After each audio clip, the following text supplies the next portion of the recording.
Oh, you with it, sir? Yeah, still here. All right. We're rolling. Hey, first of all, thank you so much for coming on. And I got to be real with you, Mr. Quinn. Out of all the interviews I've done, this makes me the most nervous because I was thinking about your experiences, what you've been through, what you've done with your life. And in some ways, I view you as one of the best versions of what I kind of want to be or of myself because I have cerebral palsy. I think I told you that in the messages. And one of like the saddest moments of my childhood, this could have been like in a Lifetime movie or something, is that I wanted to be in the military. My grandpas were in the military. I used to love to watch war movies. And my Right. dad sat down one day and told me, son, you're never going to do that. You know, in a very loving way, like it's not in the cards for you, buddy. And I believe that and I accepted that. But your story is much different, you know, and I could kind of run through what you've done, but yeah, tell us your story in your own words. You know, what is your background? Well, first of all, thank you for your desire to serve our country. You know, I mean, I think that's fantastic. For myself, I was born with cerebral palsy, couldn't walk until I was about 4.5 years old, partially paralyzed on my left side. If you were to measure my left foot, it's about 2.5 sizes smaller than my right. And I kept it a secret to join the United States Navy. And in fact, maintained that secret for 20 years, serving from 1982 to 2002 on aircraft carriers, battleships, working with the Navy SEALs, retiring in 2002 as a senior chief petty officer. And absolutely nobody knew about my cerebral palsy until my book came out. Oh, okay, yeah. And so there's a lot I want to unpack there. One thing we have in common, I didn't walk until I was about 4 years old either. And one time my dad was like hanging out with the family, and he said, John wasn't potty trained until he was about 4. And I was like, Dad, I couldn't walk. You know, Yeah. it's like Yeah. that was just like a side effect. Anyway, so like when it comes to your decision to join the Navy, you know, Right. obviously like you telling people that you wanted to do that, I'm sure you got some doubt and everything like that and some pushback. Yeah. But was there one moment where you decided that it's like, I can do this, I'm going to go after this? Could you narrow it down to one moment? Or was Well, yeah, I don't mean to interrupt you, but yeah, I actually failed the first attempt to join the Navy. I was going to community college, right out of high school and taking computer programming classes back when, computers were just coming out as far as, carrying around key punch cards and all that stuff. But it really wasn't what I wanted to do. I had, 2 older brothers that had served in the Navy. I just remember my oldest brother was coming home from Navy boot camp with short hair and dog tags. And I just thought that was so cool. I was about 11 years old. It made a big impression on me. So one day I'm sitting at the kitchen table and I picked up all my school books and threw them into the fireplace. My dad, who was a retired Detroit policeman, was sitting there. He said, "Are you having a bad day?" I said, "No, I'm having a good day." He says, "All right, I'll give you 2 weeks to figure something out." Well, I went across the street to the Navy recruiter's office the next day. And to make a long story short, I went in to take the physical, went down to downtown Detroit, took the physical, and I failed it.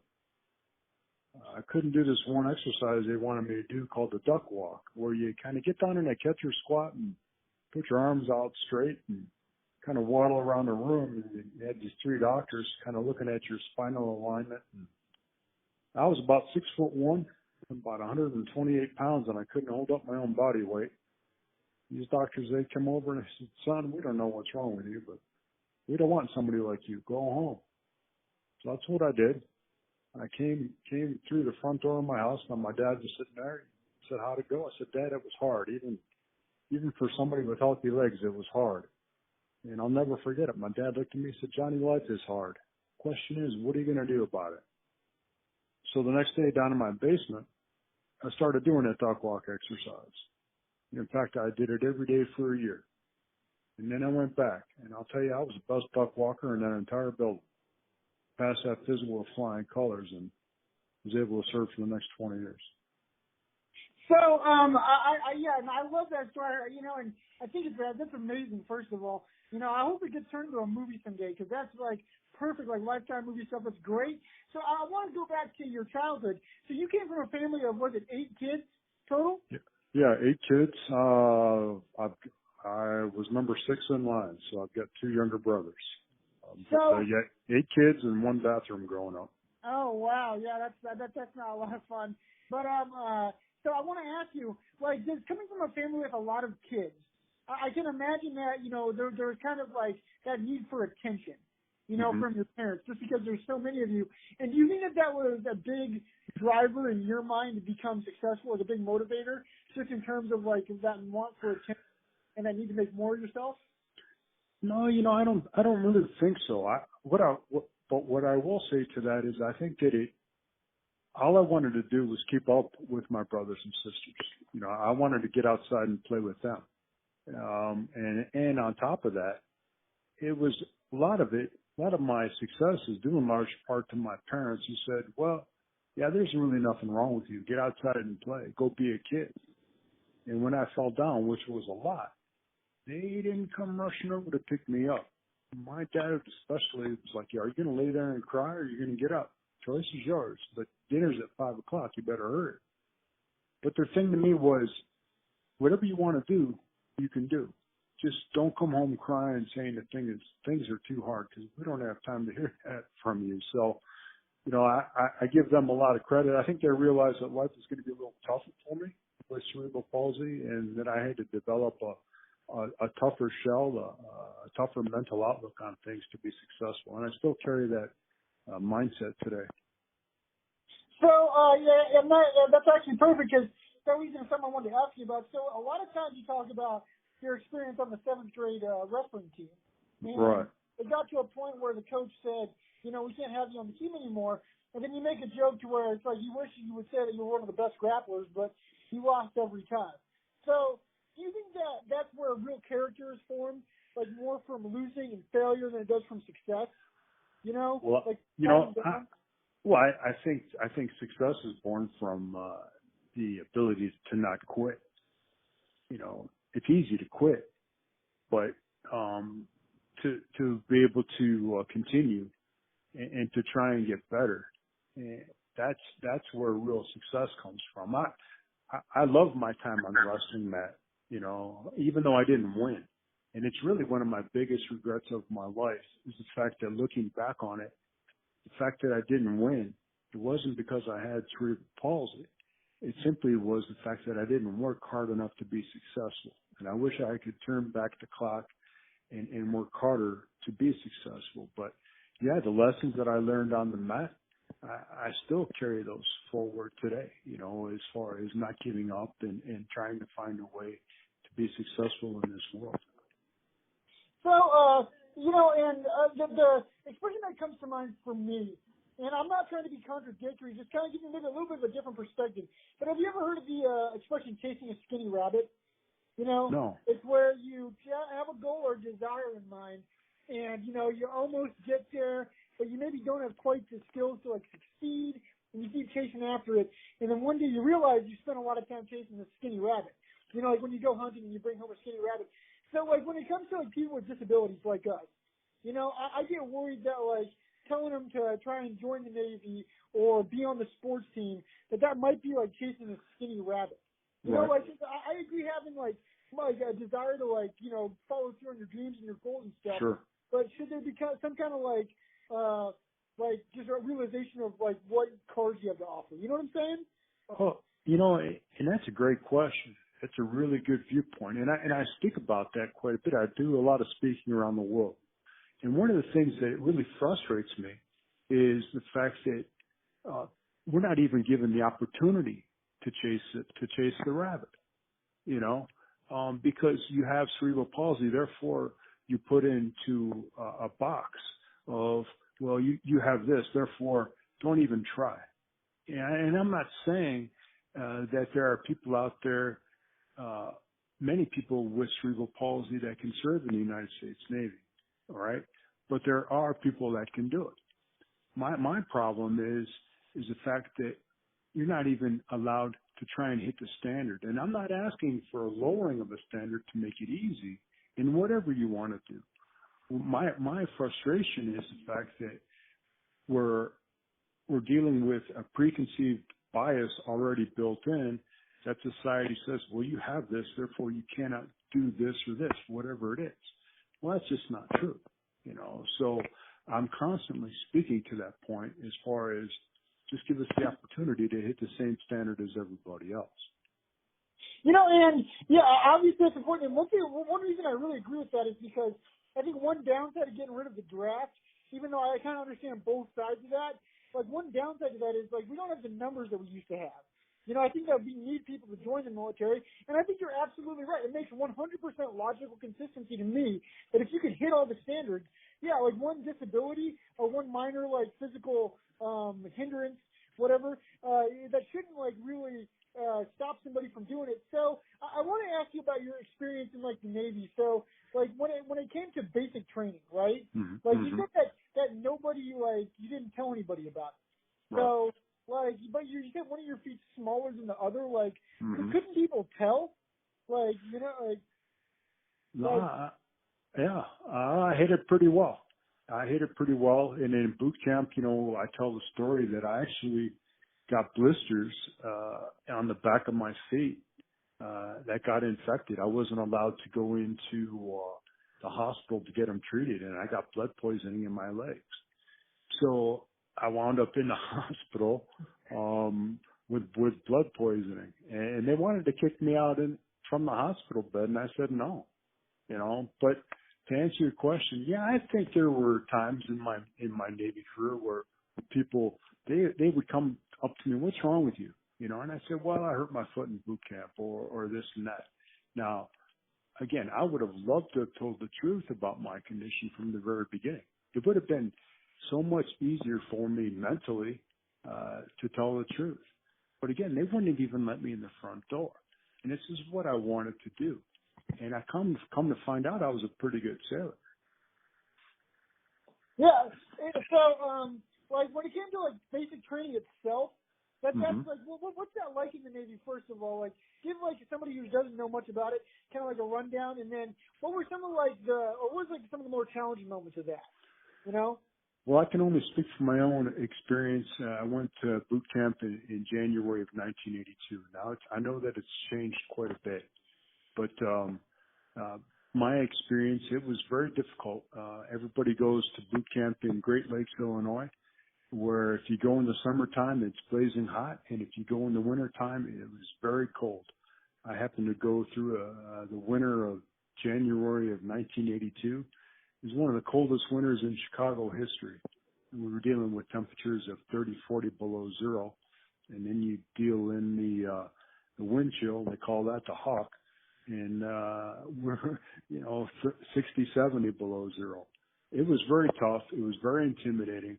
Everything moves very quickly, attention to detail, but they're trying to build you up as far as dealing with the stress and the pressure so that when you go out to sea on a ship, you can deal with the attention to detail that's needed to perform onboard ships at sea. But it was very challenging for me, but I was just grateful to get through it and to get on to my first assignment. And I was an administrator in the Navy, and the Navy taught me how to type in A school, apprenticeship school, and those kind of things. So my job in the Navy was administration. So I was working up in the captain's office on board all these ships and all this stuff. So it was a great career for me. So again, that's awesome. I'm glad that it worked out. So but there was never a moment where you said during basic training, it's like I'm in over my head. Like did you ever lose that part of yourself where it was like, oh man, I made a mistake. Like I'm going to go down, tell them the truth, go back home, eat some chocolate chip cookies. Well, I think every recruit has that thought, because it's quite a transition from the moment you get on the bus to travel to boot camp. If you can imagine pulling into the barracks at 2:00 in the morning and you're seeing everybody screaming and yelling at you from the very moment. it's a very challenging environment, and they want it to be challenging. And yeah, there's times where I wanted to quit, but you can't quit. I just thought to myself, I had every opportunity to quit. When I say they literally wanted to kick me out of the Navy in boot camp from a hospital bed, they literally brought over a discharge certificate with my name on it and said, sign this. And I said, I got to call my dad. And my dad said, have you signed anything? I said, no. He says, tell who's ever there to go away. Pretty much is what he said. So I said, my dad says you can go away. And that's how determined I was. And I needed that determination because it was very tough. But I was glad to see it through. So let's kind of switch gears a little bit. What was your funniest moment in the Navy? Do you have like a particularly funny story? Oh, my funniest? Man, I've never been asked that question before. That's a really good question. Boy, oh boy. Oh, let's see. Well, there was this one time when you're out to sea, one of my jobs in the Navy on board the destroyer that I was on was to handle the post office. So, but there's a thing that you do called the mail buoy, and there's no such thing as a mail buoy, but you tell the new recruits that are on board the ship, hey, we've got the mail buoy coming, and we got to go smack the mail buoy. You're in the middle of the ocean. There's nothing out there at all, right? But you get these recruits out there with the mail bag and the hook, and you're looking for it. And I just remember that being it's pretty funny, something that pops up, and they realize that they're looking for something that's never going to come up. So that was funny. No, that's pretty good. All right, so I want to ask you another question about yourself. Did I cut you off now? I'm sorry. You brought up interrupting people earlier. It's like I'm terrible at not interrupting people. Like it's like because I just have really bad ADD. It's like, oh man, I want to say what I'm going to say. So I apologize if I did that. But okay, so you talked about traveling earlier around the world as like a motivational speaker and in the Navy. Do you have a particular favorite place that you've been to? Well, I liked Hong Kong quite a bit. I've been to Switzerland, enjoyed that. And I just recently spoke a couple of years ago. I was out in Singapore and really enjoyed being out there in Singapore. So those are just a few of the places. But no, I've been Western Pacific, been through the Mediterranean, and Italy is beautiful. And but there's nothing better than coming back to the United States of America. I can tell you that. Yeah, like my own personal background, like my parents were missionaries. I lived in a foreign country until I was about 5. I've been fortunate enough to travel. And, that just makes me realize how much I love America. But it's interesting you bring up Singapore. Like, I didn't know much about Singapore, but apparently they have, like, one of the best economies in the world. And I saw some documentaries that really made me want to check that out. So, I watched a few of your videos, and you talk a lot about cerebral palsy. And then I watched one of your videos about, what not to say to someone that has cerebral palsy. Yeah. And, so, first of all, you talk about people talking to you in a certain tone. Where they slow down and talk to you like you're 5, And I understand that because that makes me angry, too. But one thing that I realized when I look back in my own life in moments where that's been me is, I used to not really care about my personal appearance. I used to be kind of a dirty person, I have facial hair and dirty glasses. And do you think that there's more of an importance for people with disabilities to look nice? Honestly, I never thought about that before. But I think it's important for everybody in society to look nice and be presentable if you're going to be out in public and talking with people, depending on your profession and what you want to do with yourself. I just think that's a better way to go, disability or not. You should take a lot of pride in yourself. Yeah, and that's one thing because I've heard other people with cerebral palsy bring that up, and it's like, do you care about your personal appearance? Because that's not necessarily on the other person being ignorant if you don't. That's why you should always. And then you also brought up something interesting, inclusion. how inclusion is Mm-hmm. really important. And I think it's Right. really interesting because me and my sister argue about this a lot. Right. Like there's a question on this dating site called OkCupid where it's like, would you rather be weird or normal? And I used to say, oh, I want to be weird, you know, but as I was growing up, it's like, no, I want to be normal. I want to be included. You know what I'm saying? I want people to like Right. me. I want to give off a good impression. So like, define inclusion. Like, what does inclusion mean to you? And do you think like what other people think of you is really important? You know, you see what I'm saying? Yeah, that's a really good question. You know, and the answer to the word normal, as you've heard probably before, normal is just a setting on the dryer. You know, my advice to anybody is to be yourself. You know, we're all different in our own way.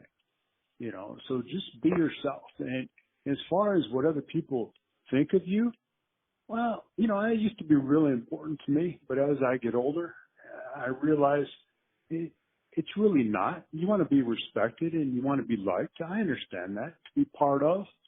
And really that's what inclusion is for me, is simply the opportunity to be part of, however that is. You know, and I talk to businesses and those kind of things as far as they talk about being inclusive. Well, and I say, well, that sounds great. I'll tell you what, let's go out to your parking lot and see if somebody in a wheelchair can get from the parking lot in through the front door. And they kind of look at me like, huh? I'm like, yeah. See, that's inclusion to me, is how can somebody be a part of something? How can somebody be a part of your company if you can't even let them come in to the front door? So again, inclusion to me is just simply the opportunity to be part of society, you know, and that's really what I speak about. So, okay, first of all, I love the second half of what you said. And I'm just like a natural born contrarian. So you said be yourself. And honestly, I've never liked that saying, be yourself. Because I Right. feel like success in life, moving forward, comes from changing yourself. You know, like that dirty guy with dirty glasses and long fingernails, that was one time, that was myself. But then I changed. You know, but like, you know what that's called? That's called maturity. You know, that's all that is that was you then.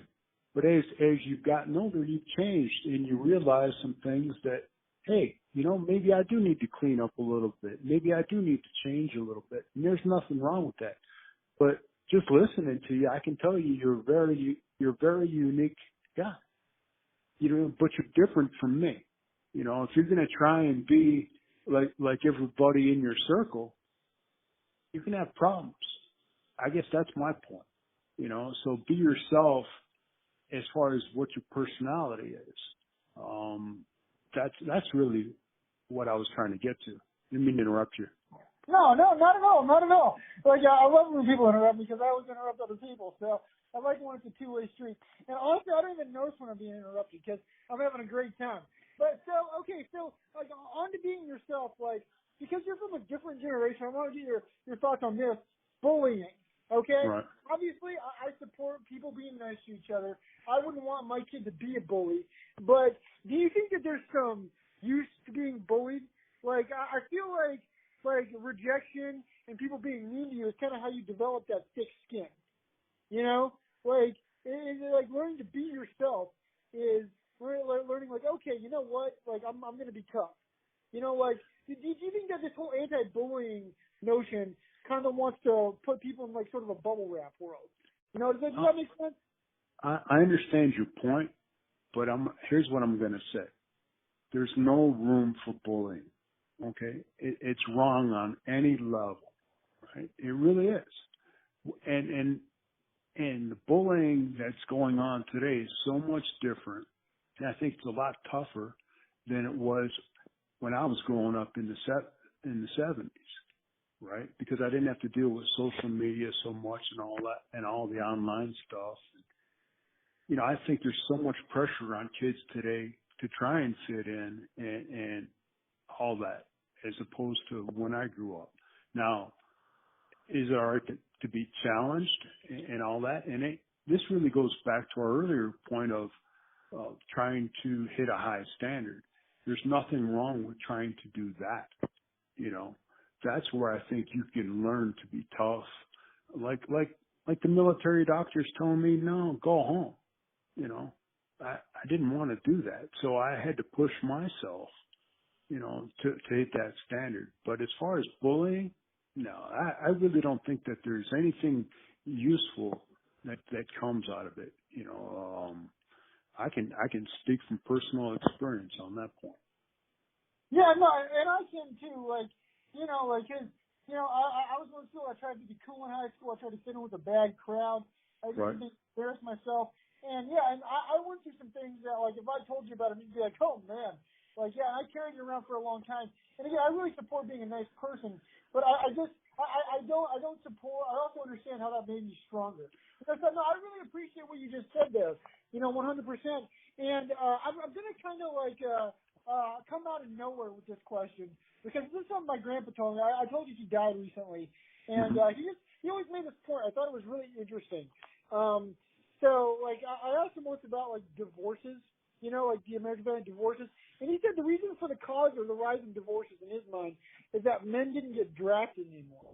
You know, is that like a lot of men have never served in the military, so when they got married, they were still boys, expecting women to be their mothers instead of like grown men. And do you feel like your time in the military, I mean, I don't know if you're married or not or what your experience is with that, but do you feel like that gave you like a maturity and a sense of manhood and that how that would be useful for a lot of other men? Does that make sense? Oh yeah, and I agree 100%. My time in the military matured me because you have to be mature in order to handle the situations that the Navy, the military puts you in.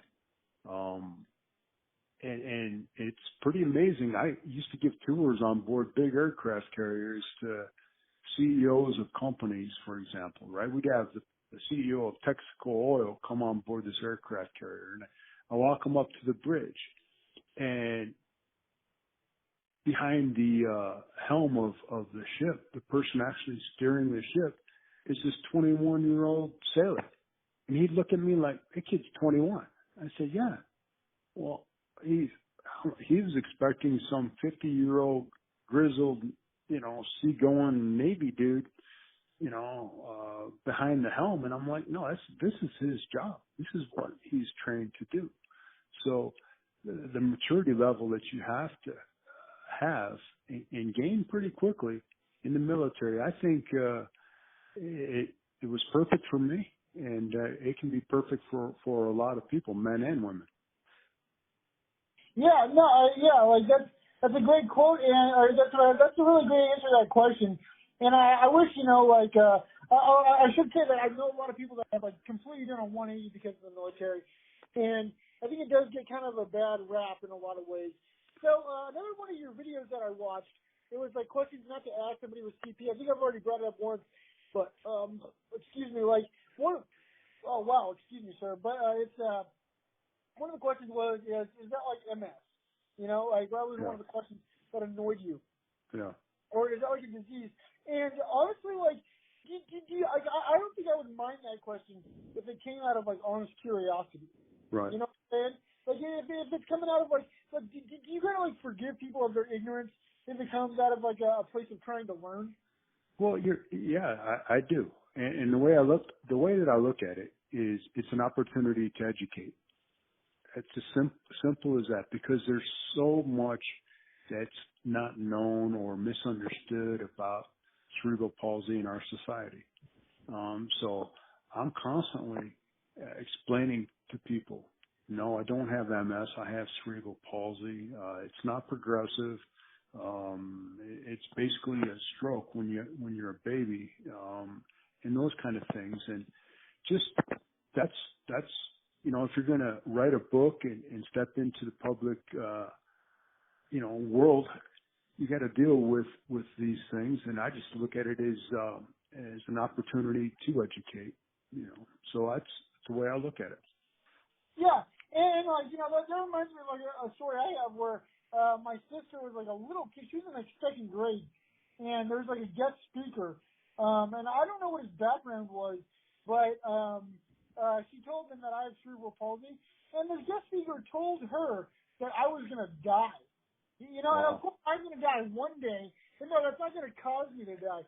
There's another moment where, like, I had a teacher once when I left the room because someone laughed at me, like, to tell everybody he's going to die someday. He's going to be in a wheelchair. Like, yeah, it's like, no.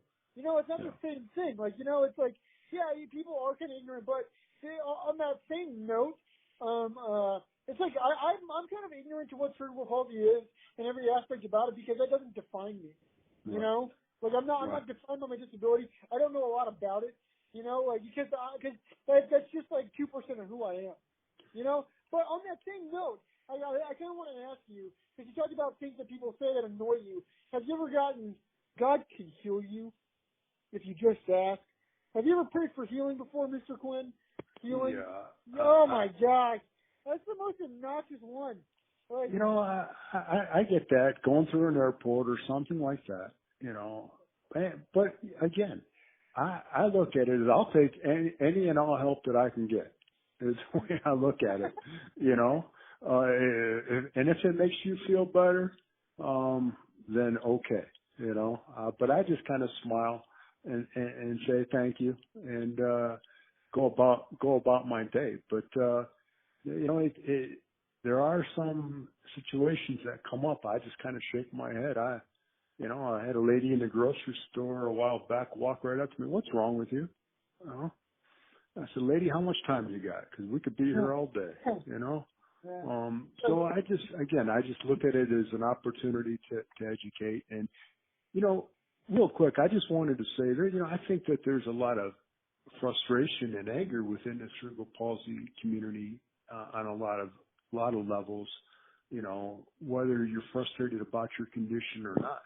And I'd love to see us get past the anger that sometimes I feel within the community, and hopefully we can get there one day. Yeah, no, my favorite answer to what's wrong with you is, I've got a lot of problems nobody else knows about. It gives off a weird reaction. There you go. I'll have to use that one. Yeah, no, that's a good one. But, you know, you're about anger and frustration, and that kind of leads to a question I want to ask you. It's a little bit personal, but have you ever seen any of the X-Men movies, Mr. Quinn? You know what I'm talking about? Marvel? A few when they first came out, yeah. Okay, so in X-Men 3, there's a cure. They invent a cure to the mutant disorder, right? And everybody's accepting, you know, like that cure so they can be like everybody else.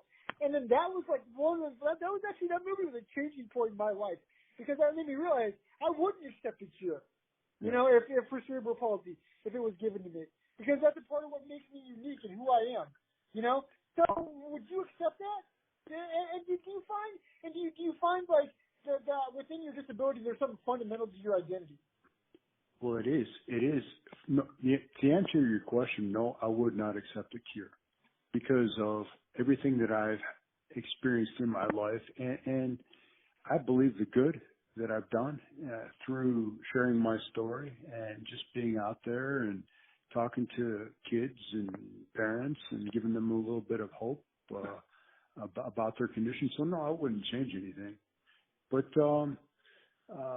and I'm sorry, I forgot the second part of your question. But no, I wouldn't. Okay.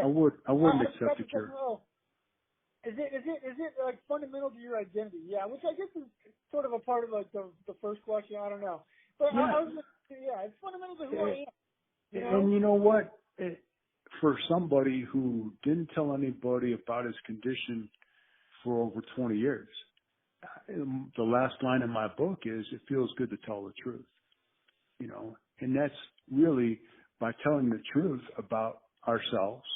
You know, we can help so many people, and you know, your truth might be different. You know, whether you have something else. If you were to read someone like me, you'll find out that, you know, I've been sober for a long time. I had a brother commit suicide when he was 26, so I've had to deal with that. And these are true things. And one of the reasons why I wrote them down is the simple fact that I wanted to hopefully help somebody who could read that and go, hey, I've dealt with that too. Or, oh my gosh, he drank just like I did. Maybe I need to get help myself. And to see that happen, that's what it's all about. So share your truth with whoever will listen. I'm gonna be honest. I've been drinking this whole time, but yeah, no. Okay. So, first of all, hey, thank you very much for your time. So it's been 35 minutes. That means that all of my friends have tuned out like 15 minutes ago. Yeah. They didn't want to upload this podcast. So I'm gonna do the lightning round. All right. So, Sure. boom. All right. What's the best book you've read? Oh my gosh. Oh, Papillon. Or what? Papillon. Babylon? Papillon. You got to read it. It's about, yeah, well, first of all, it was made into a movie, but the book is fantastic. It's one of my favorites. You can Google it. It's about a guy sent to prison in French Guiana, and it's really good. Okay. And I'm sorry, I didn't even get it. Is that Babylon? Is that a name? Papillon. Papillon is French for a butterfly. Papillon. Oh. Yeah. Okay. Yeah, Papillon. Oh, yeah, Yeah. Papillon. Yeah, with Steve McQueen? Yeah. Oh, I'm just an ignorant American. I didn't even know it was like Papillon. It's like, oh, Papillon. Okay. All right. I've never seen the movie. I'm going to now. All right. Read the book. Read the book. Okay. Most inspirational movie you've seen? Man, I love the Shawshank Redemption. Who doesn't love Shawshank? You know, Yeah. It's a great movie, man. You know, it just shows if you're willing to like swim through like 5 miles of shit, you know, you can go anywhere. Come out clean on the other side. Yeah. All right. And by the way, Stephen King, you know, he wrote I didn't even know that until recently. He did the original Shawshank. Yeah, it was a short story. Yeah, novella. Yeah. Mm-hmm. Okay. Do you have a favorite quote?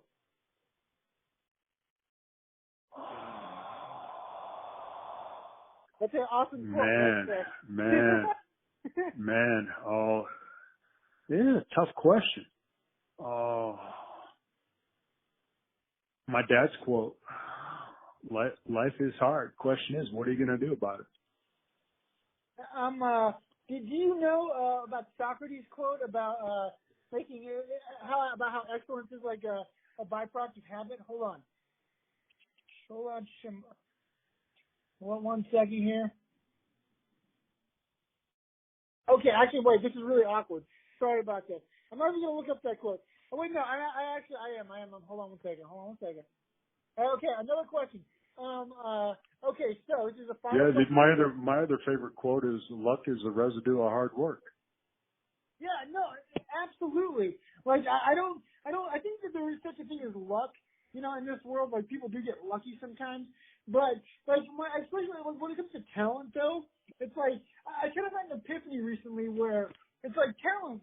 The original meaning of that was like it's a currency, you know, like it's like it's a monetary thing, you know, like it's coins. It's like you can be given some talent, but talent is earned, you know. Yeah, but I also believe that everybody has talent, you know, but you have to find it, you know, and for example, I didn't ever think of myself as a writer until I started writing, you know, so you have to give yourself the opportunity to try different things, and you might surprise yourself, and, you know, instead of saying, well, my mom or dad wants me to do this or that, try it.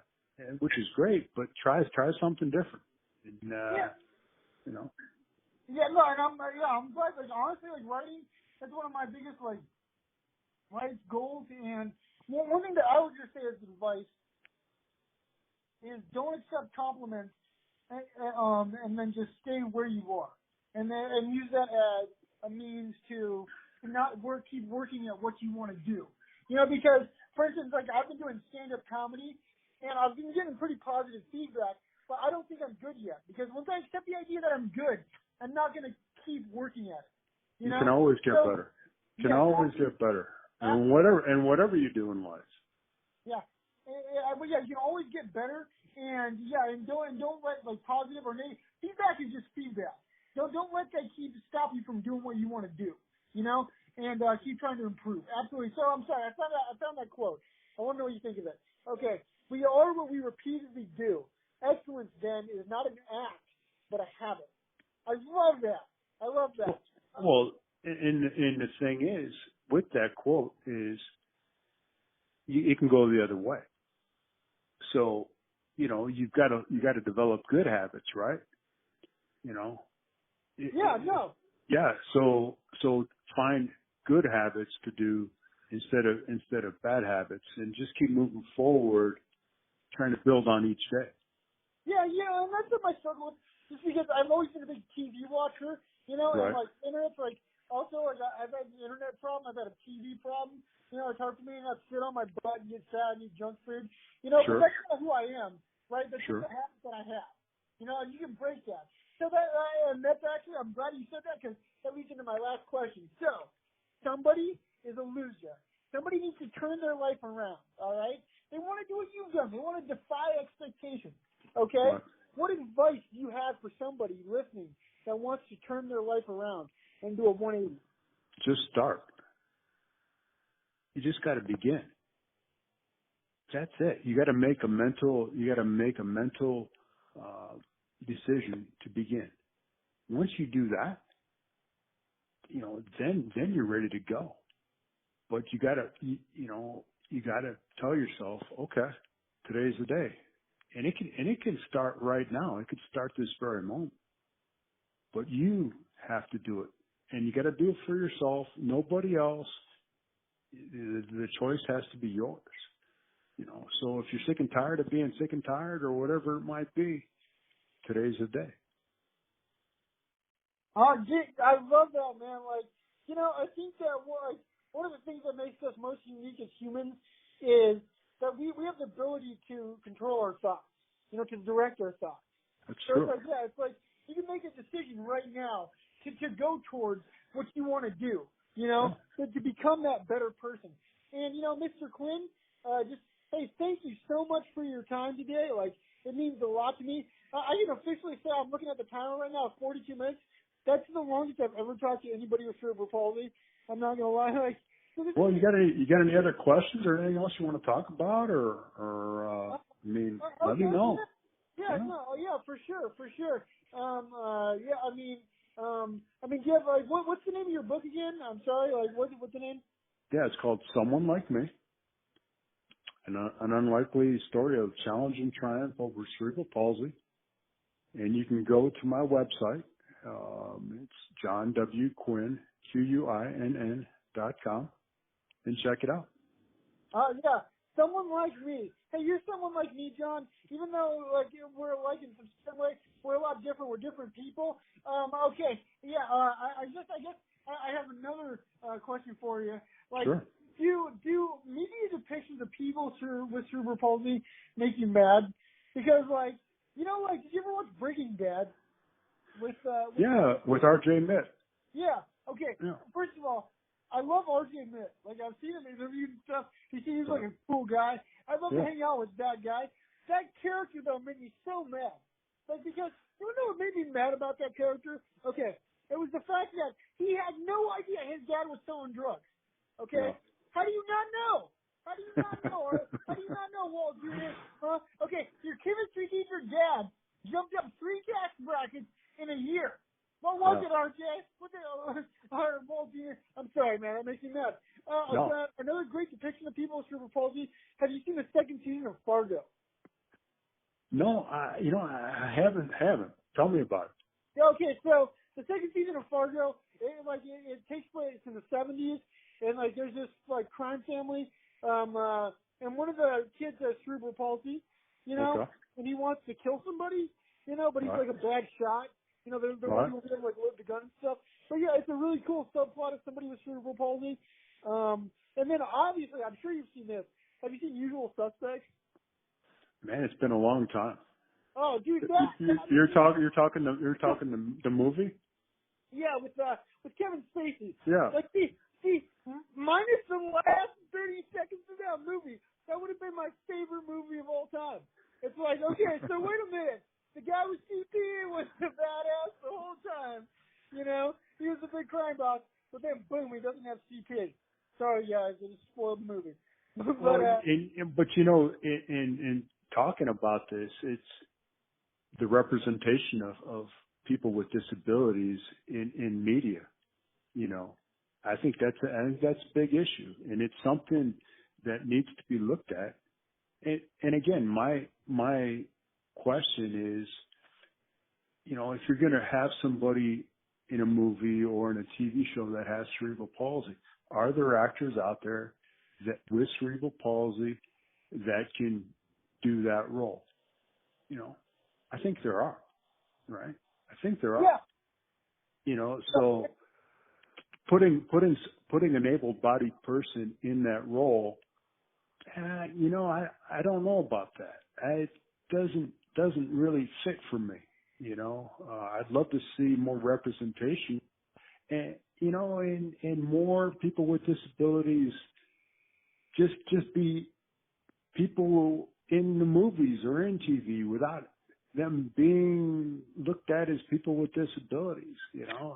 Put the disability away. Yeah, you can show the person walking a little differently or standing a little differently or whatever it might be, speaking a little differently, but just give them regular roles. It doesn't have to be a disabled role. It can just be a able-bodied role with somebody who's got a cerebral palsy or whatever disability you want to show.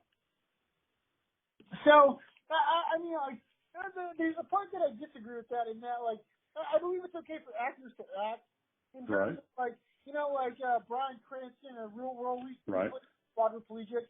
I don't know what kind of stressors there would be on someone who's like a quadriplegic to act in that way. So, like, I mean, like, listen, I kind of get that in a certain sense, but I 100% agree with you, in terms of, like, for instance, like romance stories. There's something there that's really, that's a good angle. I'm somebody that walks with a limp, but I want to fall in love. That'd be a great idea for, like, a mini-series. Or, absolutely. Or, like, even, like, suspense and stuff. Like, somebody with a disability in a situation where they're going to have to fight for their lives, that's more suspenseful. Absolutely. And there's so many people with disabilities that, like, it's a really underrepresented fraction of society in media. And I think that's one thing that's going to happen more, with like Netflix and Hulu and Amazon Prime, like with all these like streaming services. I think that we're going to see that more, hopefully. We're seeing some more of it. Even ABC had the TV show was it Speechless there? Speechless, yeah. For a while. I only saw a couple of episodes, but I was glad to see that. It seemed like it was a great show and a lot of fun. Yeah, no, I've only seen a few episodes of that too. It's like I apologize. I guess I'm a bad CP person because I should have seen that whole show. No, you gotta watch every episode, man. Come on now. Yeah, honestly, okay. I can watch like straight up like horror movies, but some of that stuff like makes me cringe. Like, did you ever watch the show? It was a show with a guy that had autism, But like there was like an episode where he was about to hook up with a girl, and like I know he was gonna ruin it. Like I can't watch that. I can't watch awkward. I can watch violence. I can't watch awkwardness. It's like no, it's too close to home, man. No, okay. I get you. So and I'm sorry, I'm not going to keep you for too much longer, man. Again, you've done a great job. Thank you so much. But hey, one more question. So because I just thought of this, like falling in love, attracting the ladies. All right. Do you have any advice for the young men out there? Because I'm sure that like being disabled, that's a big problem for a lot of us. Having that confidence. So what advice do you have? I would put the disability right out there on the table, right up front. So I got this. Here's what I have. Let me know if you got any questions, because she's gonna want to know the answer to some questions. So I would just put it straight up front before, so that you can kind of get in front of the situation, because people do ask, and so just be as upfront and as truthful about it as you want to be, and again, it goes back to just being yourself, and she's attracted to you for a reason. So have fun with it. I'm on all the popular dating sites.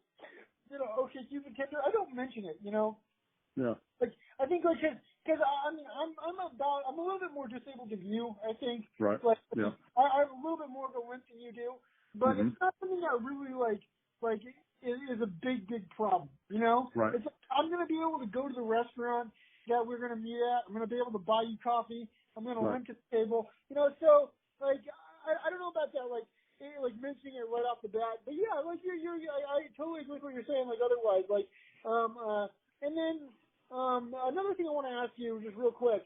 Sure. I keep going on. So like the perception of handicapped people as like some kind of angel, you know, Mm-hmm. it's like he's a super good guy. He's Yeah. a good guy. He's Yeah. just so nice all the time. It's Yeah. like, does that bother you? Because I'm a nice person. Like, I'm considerate. Like, I want to think of myself, but I'm not, like, super nice. You know, like, Yeah. like, yeah, so, yeah. Yeah, I can understand that. And I think that goes back to, or goes to the point of being inspirational for people. You know, I get that quite a bit. You're really inspirational. Well, you know, and some people within the community are pretty upset, you know, when they're called inspirational and all that stuff. Me, again, I look at it as a compliment. If I'm inspired, if I inspire you, that's cool. But basically, I'm just getting my groceries. You know, I'm just washing my car or whatever I'm doing. I'm just living my life. You know, yeah, you know, people to be, you know, when you hear somebody say, well, you know, you're really a nice guy and all that stuff. Yeah, okay. You know, get to know me a little bit better. Maybe I can change your mind. I don't know. But, yeah, it just goes back to getting to know people maybe a little bit more and letting more people in, you know, in your daily life, maybe. I don't know. Yeah. No, okay, first of all, you have a right to be inspirational. You went through boot camp. You've earned that stuff, man. Like, no, you really are inspirational. So thank you for that. Like, you know, thank you for your accomplishments, not giving up. You're really a really inspiration to all of us. You know, I when appreciate I that. get inspirational because I don't take handicapped parking. Okay, I have a drinking problem. I'm not inspirational, all right, man. I graduated with a 1.9 GPA. I'm not inspirational, bro. But, hey, you graduated though, man. Congratulations. Yeah, thank you. I'll be sure to like take that little soundbite and send it to my parents. You know, that's 7 years of college. But anyway, hey man, thank you so much for your time. Do you have any closing thoughts before I let you go? No, I just appreciate your time and keep doing what you're doing. I really enjoyed our conversation. And again, anybody's got a chance to hit my website up. It's just johnwquinn.com. All right. Hey, thank you again, sir. You know, for your time today. You were grateful and gracious for talking to me. And hey, I hope you have an awesome rest of your day. All right, brother. All the best. Stay warm or stay cold. Wait, what am I even talking about? All right, yeah. Try to avoid the heat. Have an awesome day, man. All the best, man. Take care. Bye. Bye-bye.